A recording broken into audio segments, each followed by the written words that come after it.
অস্ট্রেলিয়ার বিপক্ষে প্রথম ওয়ানডে জয়ের নায়ক পেসার নাহিদ রানা 4টা উইকেট নিয়েছেন, গতি দিয়ে অজি ব্যাটারদের ভয় দেখিয়েছেন, ভরকে দিয়েছেন। শুধু তাই নয়, অজি অধিনায়ক জশ ইংলিশের চোখে চোখ রেখে আগ্রাসন দেখিয়েছেন, স্লেজিং করেছেন। ম্যাচ শেষে প্রেস কনফারেন্সে এসেছিলেন অস্ট্রেলিয়া বধের আরেক নায়ক মোসাদ্দেক হোসেন সৈকত। অভিজ্ঞ অলরাউন্ডারের কাছে সাংবাদিকরা জানতে চান নাহিদ রানা ও ইংলিশের মাঝে আসলে ঘটেছিল কি। মাঠের ঘটনা মাঠে রাখার আহ্বান জানিয়েছিলেন মোসাদ্দেক, বলেছিলেন নাথিং সিরিয়াস। তবে ইংলিশের সঙ্গে বাগ বিতান্ডায় জড়ানোয় নাহিদকে শাস্তি পেতে হচ্ছে, আর শাস্তি দিয়েছে আইসিসি।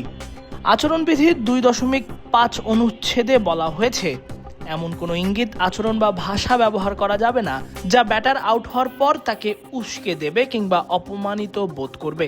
আর এই আচরণ বিধি ভঙ্গ করায় নাহিদ রানাকে শাস্তি দিতে যাচ্ছে আইসিসি।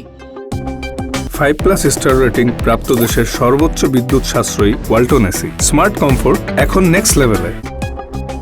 দ্রুতই উইকেট হারানোর পর কুপার কনলিকে নিয়ে জুটি গড়েছিলেন ইংলিশ। পাওয়ার প্লে শেষে 11তম ওভারে বোলিংয়ে এসেই অস্ট্রেলিয়ার অধিনায়ককে ফেরান নাহিদ। ডানহাতি পেসারের অফ স্টাম্পের বাইরের গতিময় ডেলিভারিতে উইকেটের পেছনে ক্যাচ দিয়ে ফেরেন ইংলিশ।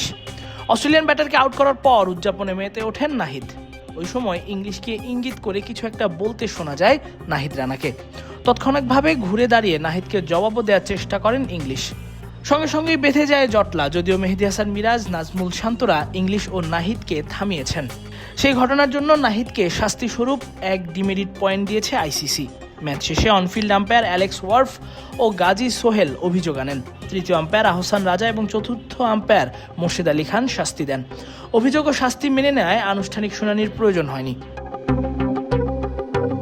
গত 24 মাসে বাংলাদেশের তারকা পেসারের এটি দ্বিতীয় ঘটনা যেখানে তিনি ডিমেরিট পয়েন্ট পেয়েছেন। নিয়ম অনুযায়ী 24 মাসের মধ্যে 4 ডিমেরিট পয়েন্ট পেলে একটি টেস্ট অথবা 2টি ওয়ানডে কিংবা 2টি টি20 ম্যাচ নিষিদ্ধ থাকতে হতে পারে তাকে। নাহিদের 2 পয়েন্ট হওয়ায় এখনই নিষিদ্ধ হচ্ছেন না, তবে আপাতত তাকে সাবধান থাকতে হবে। তাসফিক পলক, ক্রিক ফ্রেঞ্জি।